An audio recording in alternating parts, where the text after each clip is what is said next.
Hey guys, it's Stevie T here. Today I'm going to be talking to you about comparing the brand new M2 MacBook Airs and MacBook Pros, iPad Pros to something that's recently come to my attention that's a kind of a new release, pretty neat, is the notebook. I'm just calling it the notebook.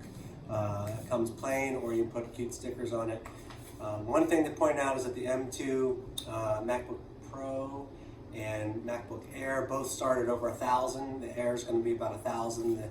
The Pro is going to be about $2,000, and then price, it depends if you're out of country or not, it's going to change, but price for a notebook can range anywhere from free, if you find one lying around, I found this one lying around the house, to a couple bucks, to maybe if you're getting crazy, which I don't recommend, spending maybe $20 on a notebook. I can get some in leather bindings and other unnecessaries, but if you just find one around the house, that's probably going to be your best bet. The next thing I want to do is talk about the screen. The screen's probably going to be best on your M2 Pro, followed by your iPad Pro, then your MacBook Air. Apple likes to do this make-believe thing called nits, so you're going anywhere from like 800 to about 1,000 plus nits. I designed kind of my own way to analyze screens, the brightness. I call it the shits, CHITZ. So if your MacBook Pro at the high end is going to give off about 1,000 nits at max level, the notebook though, however, gives 0 shits.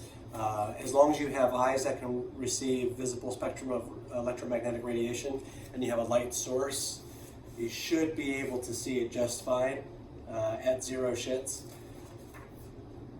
So now that we've covered those two things, the next thing to consider when comparing the notebook with some of the other Mac notebooks is the Apple Pencil. You can only use the Apple Pencil for your iPad Pro. You can't use them on the AirBook or the MacBook Pro. But again, if you look around the house, like here, I didn't even try. I found a pen, so it could be free. The Apple Pencil, there's 2 versions, so it gets really confusing.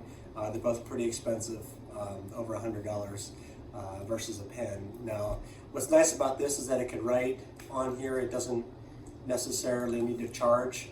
The Apple Pencils you do need to charge, which costs electricity in the long run. Sometimes these do run out and then you just replace it with another one, but that's fine again, because if you're like my house, you have them everywhere, all over the place.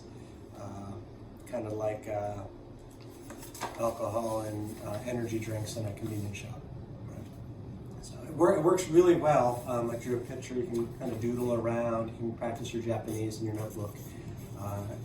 I'm going to make another follow-up video about how a lot of you are kind of app dependent. A lot of those apps, I've been able to figure out a way to make them work on the notebook. Some you have to kind of be a little bit flexible, kind of jimmy it to make it work, but I have been successful converting pretty much all my day-to-day apps onto the notebook.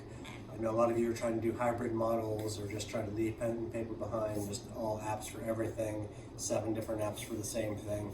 What I found though through experimentation, and you can check out the video, is that all apps work really well when they're cast aside and then you write them with a pen and a paper. So I'll make more on that later. If you're interested, let me know. Okay, it's my first video with the tech, so I don't have any subscribers yet. If you like, subscribe. Actually, I don't care because I won't kind of be on there very often. You don't have to subscribe at all. You don't have to fund my video, and you can thumbs down. That's fine with me. All right, later. Good luck.